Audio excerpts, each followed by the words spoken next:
now let's go over the measurements. You will need measurements to go over how to have it adjustable and custom to your clients or your head.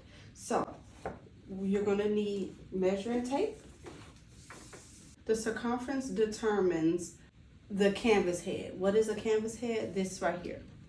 The front to nape. So from the front to the back of the head. So that determines how snug it's going to lay and how much you can pull it forward. Temple to the back of the head. So this determines also how much of the side you can pull forward. And the nape of the neck. So determine, does it lay snug at the back of your neck? For the upart wigs are pretty simple, and you can make a good amount of money using upart wigs because it does not determine or keep up with lace. All you got to do is just keep up with the extensions necessarily, okay?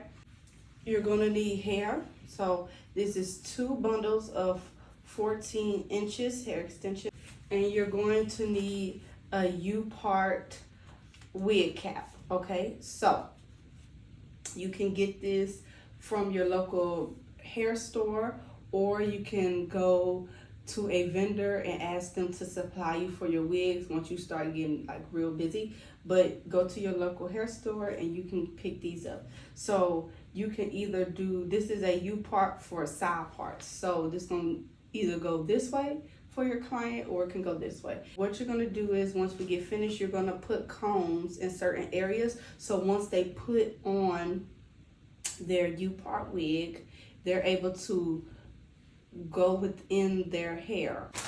We're gonna use the plastic combs with the material. Okay, because if you use strictly the metal, I heard those are really bad, and I've heard rip some people edges out. So make sure you always get the combs with the fabric already sewn into it so it can help lay flat on your client's head. So we're going to use my head measurement. So for the circumference, I am a 22. So I'm going to get a 22.5 dome head, okay? So, and it comes with a string. Don't cut that. I highly recommend getting the wig caps with the adjustable bands already built in. I am not knocking spandex, but when you already have it built in, it looks more professional and it gives your client a chance to determine if it's too loose or too tight. It comes with the adjustable section, so give them that determination on their own, basically.